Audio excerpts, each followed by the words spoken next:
어, 하나님과 더불어 복된 삶을 보장을 받았던 인간이 죄를 지어서 에덴 동산에서 쫓겨났습니다. 그래서 그들에게 주어진 것은 무엇이냐면은 먹을 것을 걱정하고 죽음과 질병을 걱정해야 되고 자녀 문제로 인하여 평생을 눈물을 흘리고 속고 속이는 생존 경쟁의 치열한 삶 속에서 살아가야 되는 그런 신세가 되고 말았습니다. 이 세상에서 아담과 하와가 그렇게 에덴 동산에서 추방을 당합니다. 그리고 아담과 하와에게 오늘 본문 말씀해 보니까 추방당한 아담과 하와에게 첫 번째 사건이 시작이 됩니다. 1절 말씀을 보십시오. 아담이 그의 아내 하와와 동침함에 하와가 임신하여 가인을 낳아 이르되 내가 여호와로 말미암아 등남하였다 하니라. 아담과 하와가 추방된 이후에 첫 번째 일어난 사건은 자식을 낳은 사건이었습니다. 하와가 임신을 합니다. 그리고 아이를 낳습니다. 그리고는 무엇이라고 말했냐면은 내가 여호와로 말미암아 등남했다라고 말합니다. 그래서 그 아이의 이름을 가인이다라고 불렀습니다. 하와는 아이를 낳으면서 지금까지 경험해 보지 못한 처절한 고통을 경험하게 됩니다. 그러면서 하나님께서 임신하는 고통을 크게 더하고 수고하고 자식을 낳을 것이라 라고 하는 하나님의 말씀을 그가 출산을 하면서 기억을 했을 것입니다. 그 고통 속에서 하와가 이야기한 것이 바로 내가 여호와로 말미암아 등남했다라는 말이었습니다. 가인을 낳게 해주신 사실 앞에서 아담과 하와는 철저한 죄에 대한 회개가 있었을 것입니다. 죄의 결과가 이렇게 고통이고 이렇게 아픈 것이었다라고 하는 그런 처절한 회개가 하와의 그런 출산 과정을 통하여서 그에게들에게 있었을 것입니다. 그러나 그런 출산의 고통으로 인하여서 철저한 회개로 끝나는 것이 아니라 하나님이 주신 회복에 대한 기쁨을 또한 누릴 수 있었습니다. 그 기쁨은 무엇이었겠습니까? 자기와 똑 닮은 가인을 보았다라는 이야기죠. 아이의 기쁜 얼굴, 아이의 웃는 얼굴을 보면서 가인과 아담과 하와는 감사를 할 수 있었을 것입니다. 이렇게 해서 태어난 첫 번째 인류, 첫 번째 아이가 바로 이 가인이라고 하는 아이였습니다. 그 후에 아담과 하와가 또 아들을 낳습니다. 2절에 보니까 그가 또 가인의 아우 아벨을 낳았는데 아벨은 양치는 자였고 가인은 농사하는 자였다라고 소개하고 있습니다. 가인과 아벨은 누굽니까? 인류 최초의 형제입니다. 그리고 두 사람의 직업이 소개가 됩니다. 가인은 농사를 지었고 아벨은 양치는 목동이었다라고 말합니다. 최초의 직업이 등장을 하는데 우리 창세기 3장 19절 말씀을 한번 보시면 이런 말씀이 있죠. 우리 같이 한번 읽어보죠. 시작. 내가 흙으로 돌아갈 때까지 얼굴에 땀을 흘려야 먹을 것을 먹으리니 내가 그것에서 취함을 입었음이라. 너는 흙이니 흙으로 돌아갈 것이니라 하시니라 라고 했습니다. 가인과 아벨이 직업을 가졌다라고 하는 것은 하나님의 말씀의 성취입니다. 노동은 신성한 것이었고 노동은 굉장히 복된 것이었죠. 고대 근동 아시아의 신화를 보면은 옛날 노동은 누가 했냐면은 가장 낮은 계급의 신들이 했습니다. 인간이 한 게 아니고 신들이 했었죠. 신들이 했는데 가장 낮은 단계의 신들이 기분이 나쁜 거예요. 왜 너들은 가만히 있고 우리가 노동을 해야 되냐. 그래서 가장 높은 신에게 반항을 합니다. 나 노동하기 싫다라고 반항을 했죠. 그래서 가장 높은 신들이 자신의 형상을 따라서 인간을 만들었습니다. 인간을 만들고 그 인간으로 하여금 노동을 하게 했다라는 것이 고대 근동 아시아에서 전해 내려오는 인간 탄생의 설화고 또 노동의 첫 번째 시작이었다라는 이야기죠. 그래서 그들은 어떻게 했냐면은 고대 근동 아시아에서는 그렇게 이제 노동을 시작했고 신들이 하는 일들을 인간이 대신했다라고 말을 합니다.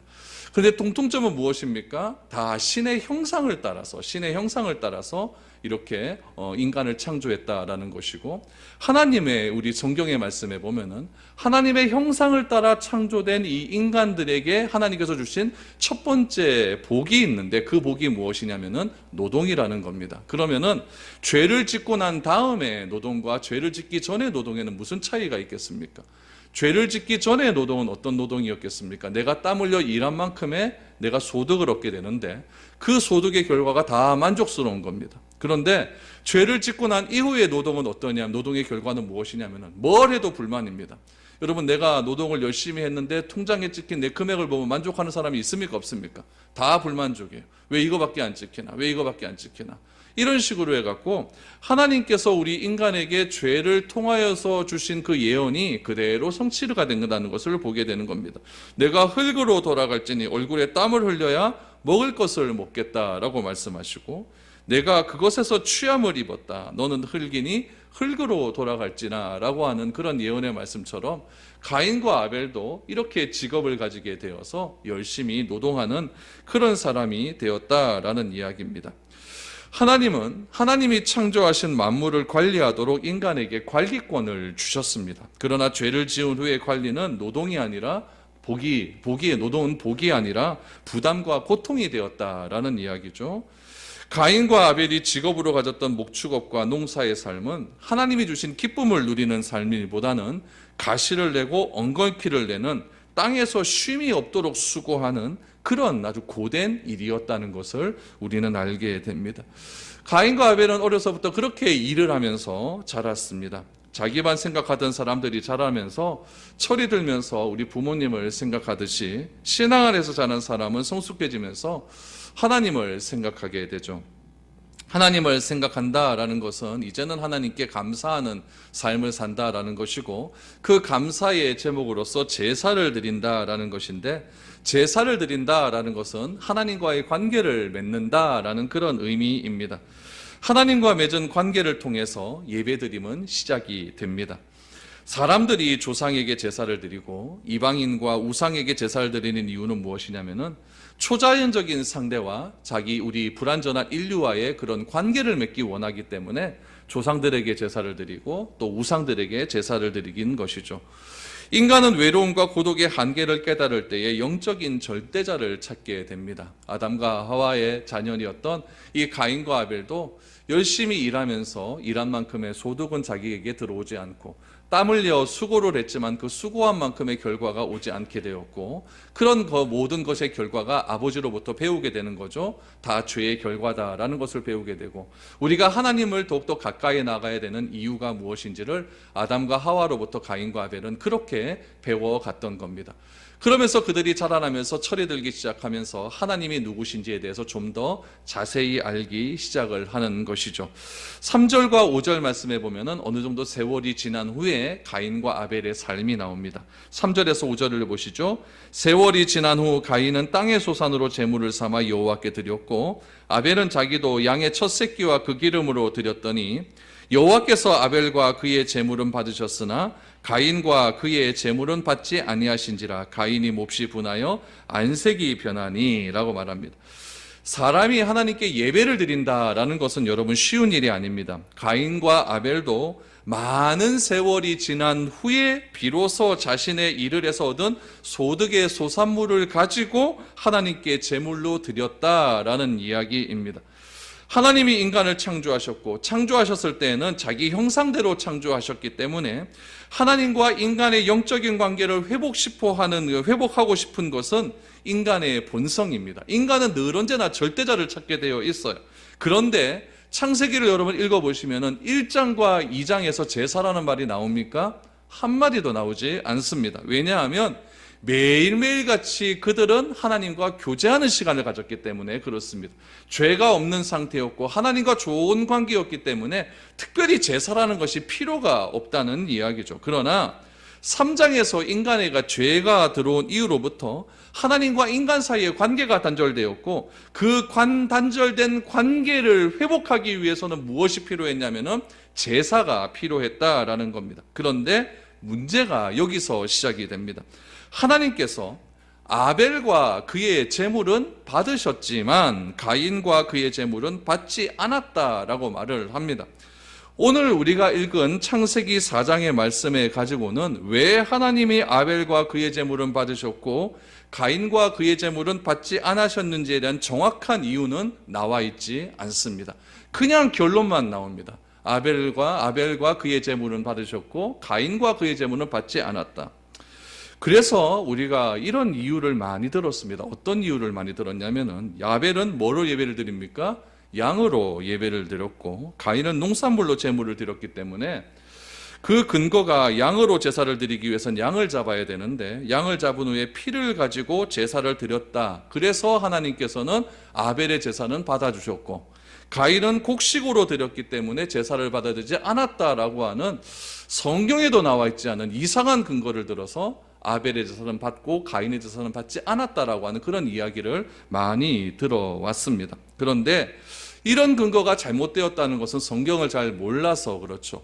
우리 레위기 말씀을 보시면 레위기에 보면 뭐라고 나냐면 아침과 저녁마다 제사를 드려야 됩니다. 번제를 드려야 되죠. 번제를 드리면서 속죄제를 드려야 되는데 그 속죄제를 드릴 때는 항상 무엇이 필요하냐면은 양의 피가 필요합니다. 양의 피를 가지고 하나님 앞에 나와서 속죄제를 드리고 그 피를 통하여서 내가 죄 사함을 받게 되죠. 그런데 여러분, 양을 살 돈이 없는 사람은 어떡합니까? 소를 살 돈이 없는 사람은 어떡합니까? 하나님께서는 그런 사람을 대신해서 비둘기로 제사를 드려도 된다라고 말씀을 하셨습니다. 그런데 비둘기마저 살 돈이 없는 사람은 어떻게 합니까? 그런 사람을 향하여서 하나님께서는 돈 없고 가난한 백성을 위하여서 곡식으로 드리는 제사를 드렸는데 곡식으로 드시는 제사도 속죄제가 된다라고 말씀을 하셨습니다. 곡식으로 제사를 드리는 고운 가루의 속죄제를 드려라라고 말씀을 하시는 것이죠. 그렇기 때문에 곡식으로 드리는 제사는 피가 없기 때문에 하나님이 안 받으셨고 양으로 드리는 제사는 피가 있기 때문에 받으셨다라고 하는 것은 굉장히 타당하지 않는 이유라는 것을 우리는 알게 됩니다. 그래서 창세기 4장 자체에서는 여러분 그 이유를 도무지 알 길이 없습니다. 그래서 성경에 대해서 가인과 아벨에 대한 해석한 구절을, 이 예배에 대한 해석한 구절을 딱 한 군데가 나와 있는데 히브리서 11장 4절 말씀에 보면 하나님께서 왜 아벨의 제사에 대한 제사는 받았고 가인에 대한 제사는 받지 않았는지를 이렇게 설명을 하십니다. 우리 히브리서 11장 4절 말씀을 한번 읽어보죠. 시작. 믿음으로 아벨은 가인보다 더 나은 제사를 하나님께 드림으로 의로운 자라 하시는 증거를 얻었으니 하나님이 그 예물에 대하여 증언하심이라. 그가 죽었으나 그 믿음으로써 지금도 말하느니라. 히브리서의 저자는 분명히 말을 합니다. 재물 때문에 그런 건 아니라는 거죠. 피가 있고 없고의 문제는 아니라는 이야기죠. 그렇다면 히브리서의 저자는 이 근거를 어디서 찾고 있습니까? 창세기 4장에서 가인은 믿음이 없었고 아벨은 믿음이 있었다는 것을 창세기 4장에서는 찾을 수 있습니까? 없습니까? 없어요. 도무지 없습니다. 그래서 히브리서를 기록한 이 저자에게 생각컨대 별도의 자료가 있었던지 그 자료를 근거로 해서 이렇게 기록했을 것이라고 추측을 하고 있는 겁니다. 아니면 성경 전체에서 말하고 있는 것이 무엇입니까? 하나님께 예배드림은 우리의 믿음이 절대적으로 요구된다라고 성경 전체에서 말을 하고 있기 때문에 히브리서의 저자는 가인과 아벨의 제사를 무엇으로 표현하고 있냐면은 믿음이라고 하는 말로 표현을 합니다. 아벨은 무엇으로 드렸다? 믿음으로 제사를 드렸다라고 말을 하고 있습니다. 그렇다면 여러분, 이 창세기 4장에서 도대체 중요한 것은 도대체 무엇일까요? 믿음으로 아벨은 제사를 드렸습니다. 믿음으로 가인은 예사를 드리지 못했습니다. 그래서 히브리서의 근거에 의하면은 아벨은 믿음으로 드렸기 때문에 하나님이 제사를 받았고 가인은 그러하지 않았기 때문에 제사를 받지 않았다는 겁니다. 그러면은 창세기 4장에서 여러분 이 3절 이후에서 아벨에 대한 이야기가 나옵니까? 안 나옵니까? 한 절도 안 나옵니다. 아벨이 믿음으로 드렸기 때문에 하나님께서 어떤 것을 주셨는가에 대한 이야기는 아무것도 나오지 않습니다. 그렇다면 이 창세기 4장에서 가인과 아벨의 문제를 통해서 하나님께서 우리에게 말씀하고 싶고자 하는 것은 여러분 조금 다른 측면에서 생각을 해봐야 된다는 거죠. 단지 아벨의 믿음으로 제사를 드렸다. 물론 그거 좋은 일입니다. 그렇게 드리는 것이 맞습니다. 그러나 오늘 본문의 포인트는 무엇이냐면은 믿음으로 드리지 않았던 가인을 하나님께서 어떻게 대하시느냐, 이게 더 중요한 것이라고 생각이 되어집니다. 그래서 아벨의 제사는 받았고 가인의 제사는 받지 않았는가, 왜 받지 않았는가, 거기에 초점을 맞추지 마시고 그 이후에, 예배 이후에, 그 제사 이후에 하나님께서 어떤 행동을 가인에게 보이셨는가. 믿음으로 제사 받은 아벨은 물론 잘 해드렸겠죠. 그러나 가인에게는 과연 어떤 방법으로 어떻게 다가가셨는가, 이것을 우리가 좀 더 알아보면은 우리가 이 본문의 말씀을 좀 더 깊이 이해할 수 있을 것이다 라는 이야기입니다. 가인의 제사는 하나님이 받지 않았고 아벨의 제사는 받았습니다. 그런데 제사를 받으신 하나님께서 아벨의 제사에 대한 말씀은 나옵니까 안 나옵니까? 안 나온다는 거예요. 누구의 말씀이 나오냐면 제사를 받지 않은 가인에 대한 이야기가 많이 나옵니다. 왜 그럴까요? 5절을 다시 보십시오. 가인과 그의 제물을 하나님께서 받지 않으시자 가인은 몹시 분하여 무엇이 변했다고 나옵니까? 안색이 변했다라고 말합니다. 이 말은 가인이 화가 났다라는 이야기죠. 요즘 말로 하면 삐졌다 이 얘기입니다. 누구에게? 하나님께 삐진 거죠. 하나님께 삐졌어요. 그래서 하나님이 가인에게 질문을 한번 하십니다. 6절 7절 보십시오. 여호와께서 가인에게 이르시되 내가 분하여 함은 어찌 됨이며 안색이 변함은 어찌 됨이냐. 내가 선을 행하면 어찌 낯을 들지 못하겠느냐. 선을 행하지 아니하면 죄가 문에 엎드려 있느니라. 죄가 너를 원하나 너는 죄를 다스릴지니라 라고 말합니다. 가인은 하나님이 자신의 제사를 받지 않자 하나님이 자신을 거절했다고 하는 그런 거절감의 감정이 치밀어 오르기 시작을 합니다. 그 거절감의 감정이 무엇입니까? 바로 얼굴색이 변한 겁니다. 이것은 거절을 당한 가인의 감정적 표현입니다. 가인은 감정적 표현을 어떤 행동으로 표현했냐면은 성경을 자세히 보시면은 얼굴을 들지 않았다라고 하는 말로 표현을 하는 것입니다.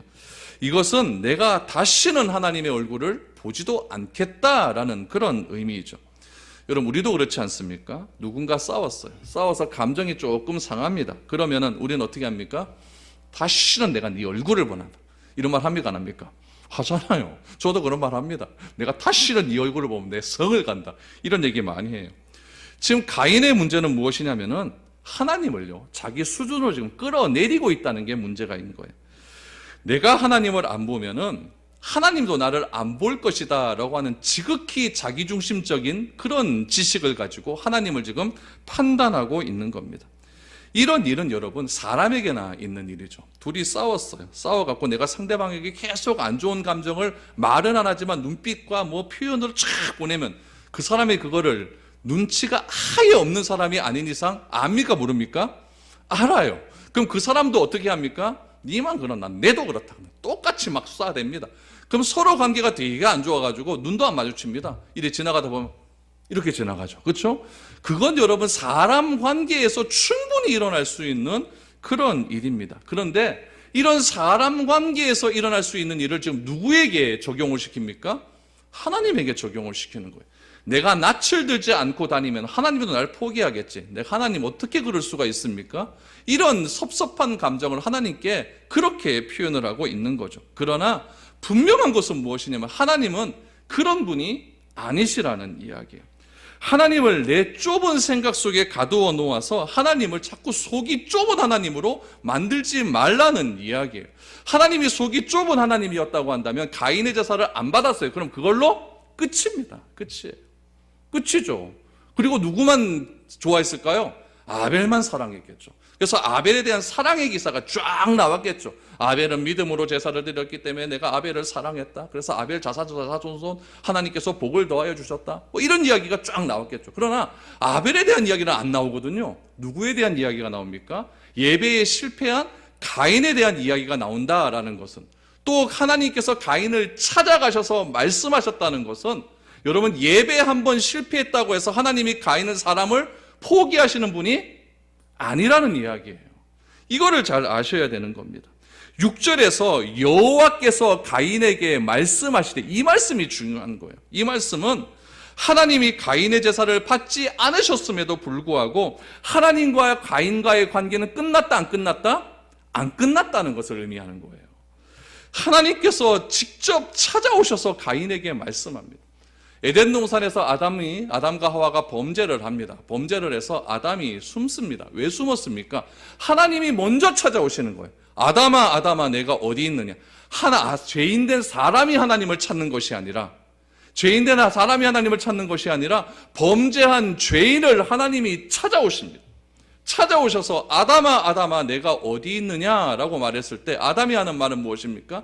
내가 범죄하였기에 부끄러워 숨었나이다 라고 말을 합니다. 이 얘기는 하나님이 아담과 관계를 포기한다는 그런 뜻이 아니라 관계를 끊을 생각이 없다는 이야기입니다. 없다는 이야기.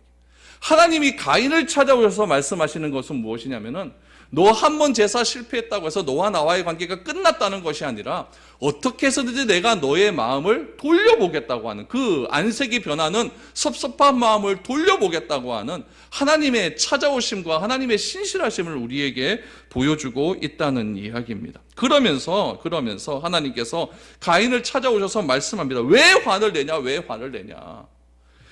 선을 행하였다면, 바르게 행했다고 한다면 내 낯을 들고 다니지 않았을 것이다. 그러니까 선을 행하고 착한 일을 했다면 낯을 숙이고 다니는 것이 아니라 들고 다녔다는 이야기죠. 왜 얼굴을 들지 못하고 다니냐? 왜 삐져갖고 왜 나한테 그런 섭섭한 감정을 비추느냐? 선을 행하면 겁날 것이 무엇이냐? 지금 이 말씀을 하고 있는 거예요.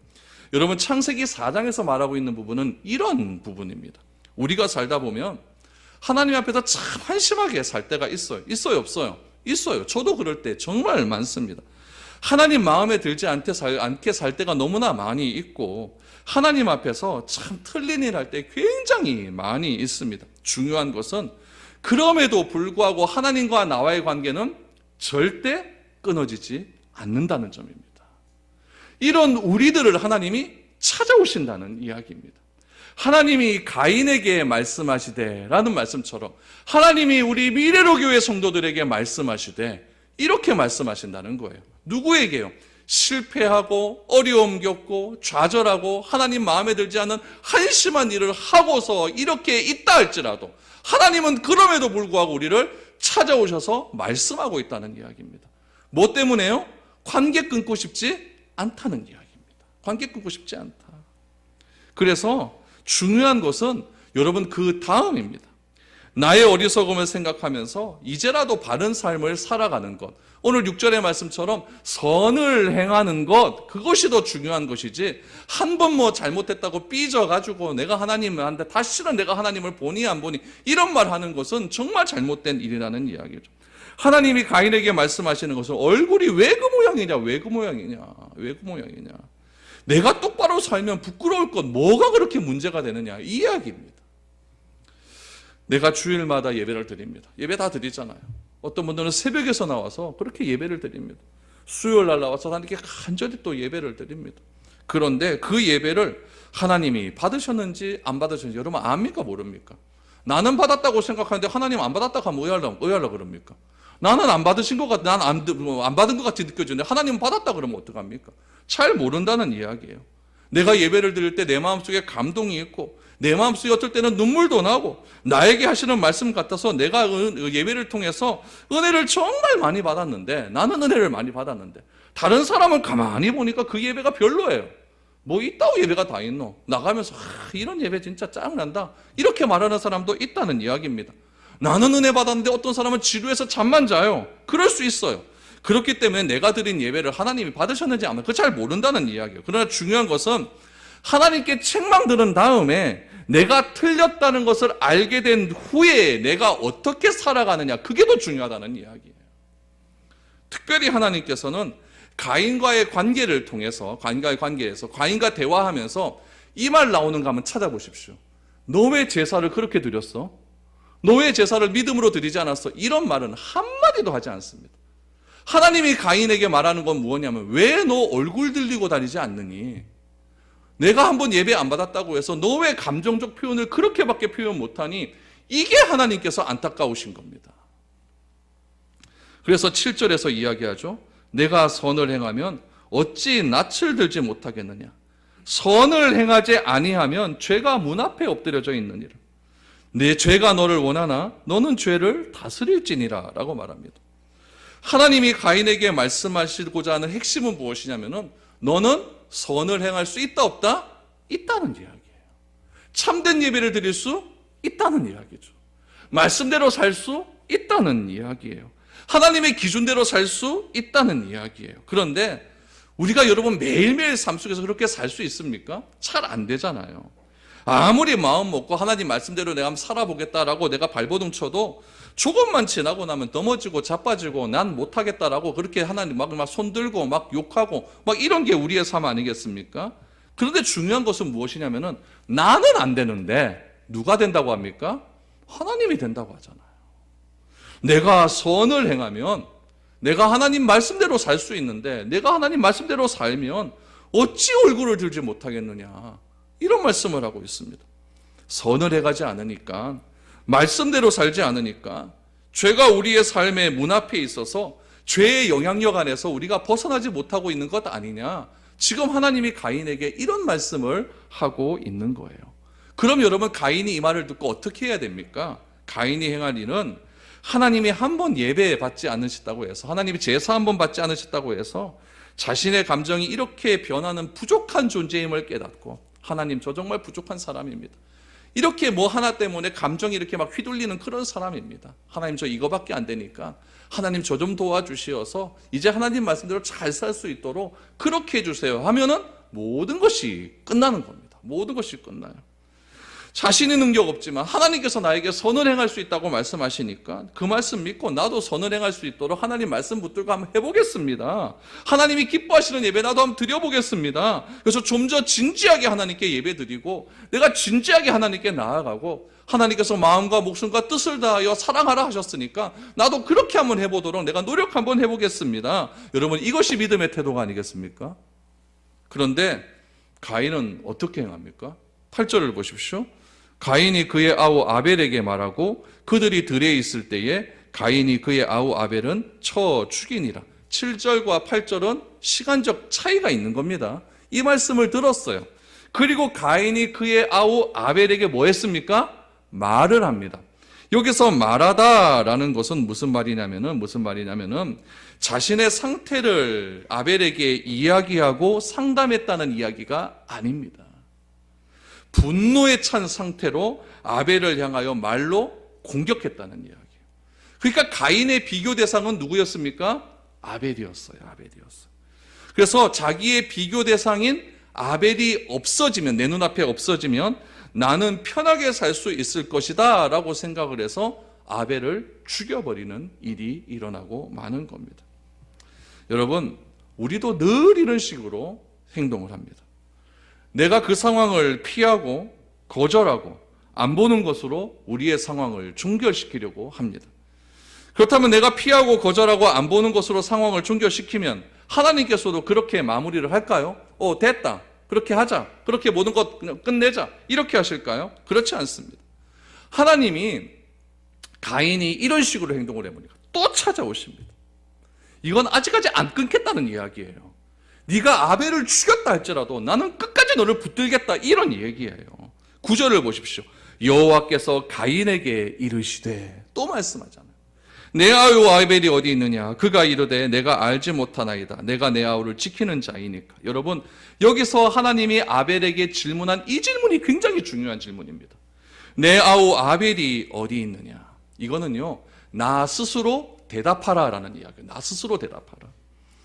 하나님이 가인이 아벨을 죽이는 것 알까요? 모를까요? 다 알고 계세요. 그럼 부모가 자식들 책망할 때는요, 다 알고 책망하는 거예요. 애들만 모르지요. 부모는 알고 이야기하는 거예요. 근데 이 자식들은요, 그걸 잘 모르고 그걸 잘 몰라요. 저도 부모가 돼 보니까 알겠더라고요. 이걸 잘 몰라요. 엄마는 모르는 줄 알아요. 근데 다 알거든요. 그러니까 내 아우 아벨이 어디 있느냐라고 말하는 것은 지금 내가 다시 한번 가인 너에게 기회를 주겠다는 이야기예요. 그럼 가인이 진짜 해야 되는 것은 무엇입니까? 모든 것을 다 알고 계신 하나님께 솔직하게 고백해야 됩니다. 하나님, 내 감정이 그래도 사라지지 않습니다. 그래서 자꾸 아벨이 신경이 쓰입니다. 아벨을 죽여버렸습니다. 하나님, 어떻게 하면 좋겠습니까?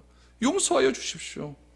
이렇게 고백을 하고 하나님께서 물으시는 이 질문에 자기 스스로 해답을 찾기를 원하시는 이 질문이 바로 무엇이냐면은 가인아, 내 아우 아벨이 어디 있느냐라고 하는 질문의 의미입니다. 그런데 방치 상태에서 찾으라고 내버려 두면은 이 가인이 잘 모르니까 그렇게 아벨을 가인에게 찾아오셔서 내 죄를 지금 빨리 고해라, 이런 이야기죠. 그래서 하나님과의 관계는 진짜 끊기가 어렵다는 이야기입니다. 내가 하나님을 아무리 놓으려 해도, 내가 신앙을 포기하려고 해도, 믿음을 포기하려고 해도, 교회를 포기하려고 해도 하나님은 절대로 우리를 포기하지 않습니다. 그 포기하지 않는 결단이 어디서 나왔습니까?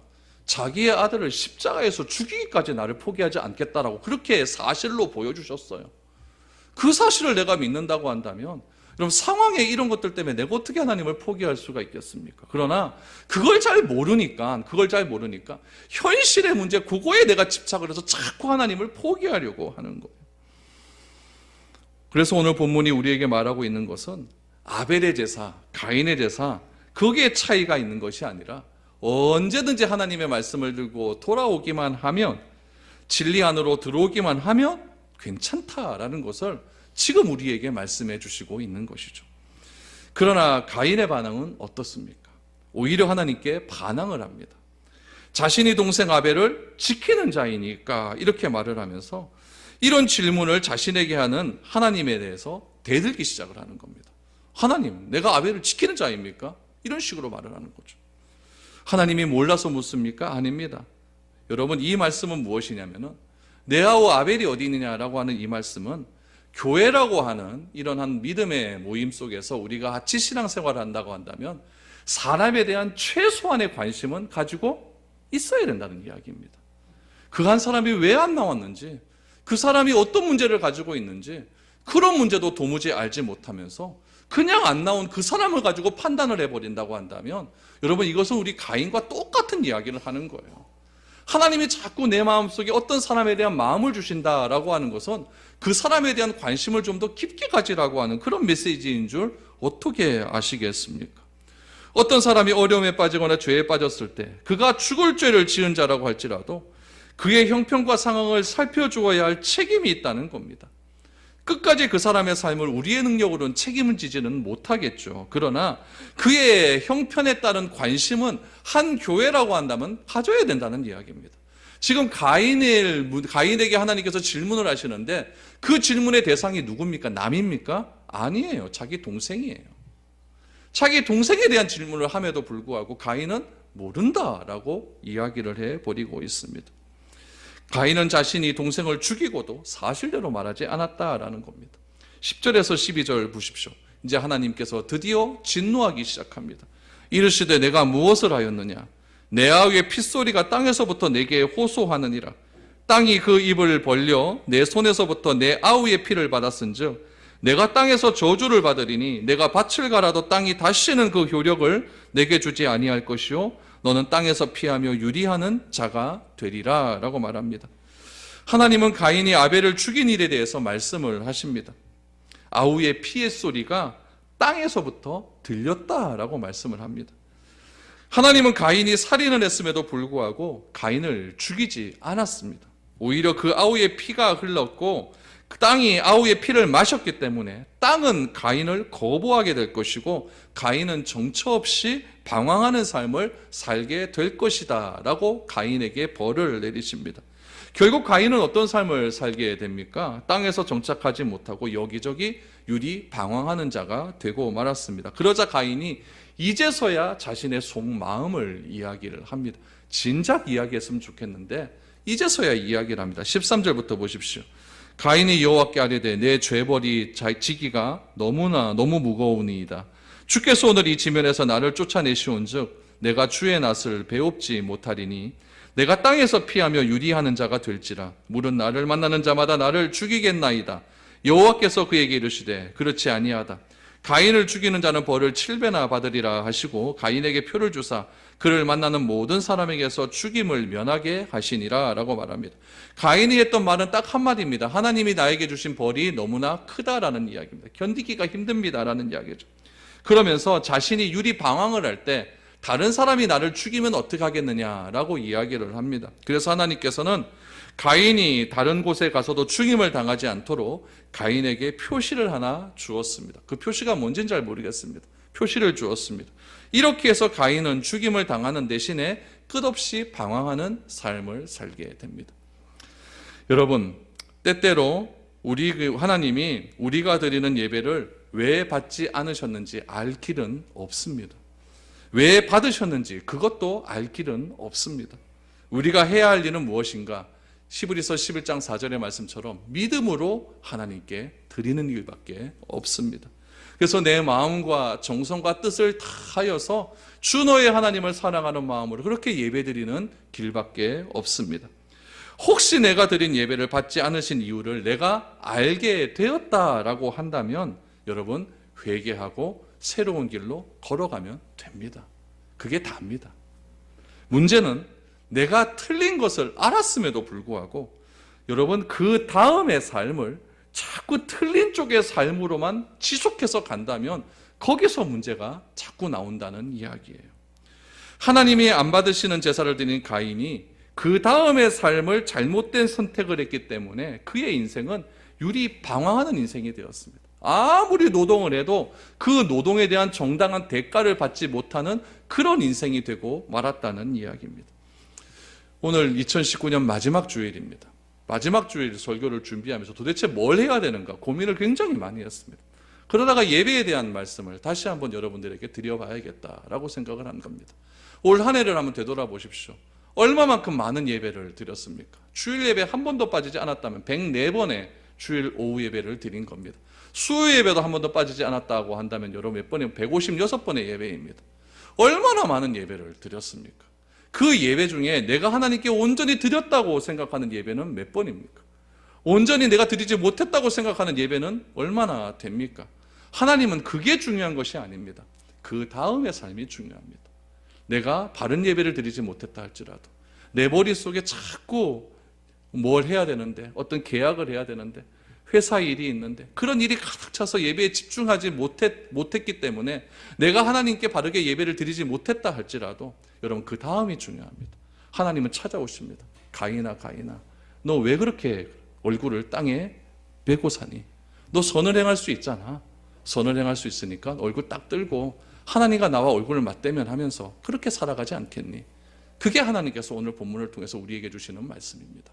여러분 하나님께서 우리에게 말씀하실 때 잘못된 선택하지 마시고 끝까지 나를 붙들고 계시는 하나님의 마음을 깊이 깨달으시기를 바랍니다. 우리의 구원은 아무도 흔들 수가 없습니다. 절대 끊을 수가 없는 그런 구원입니다. 그 구원의 감격을 다시 한번 기억하시고 하나님의 마음을 깊이 깨달아서 하나님께서 우리에게 주신 그 놀라운 은혜에 감사하며 찬양하며 그리 아니하실지라도 우리를 붙들고 계시는 그 하나님으로 인하여 감사할 수 있는 그런 저와 여러분들이 될 수 있었으면 좋겠습니다.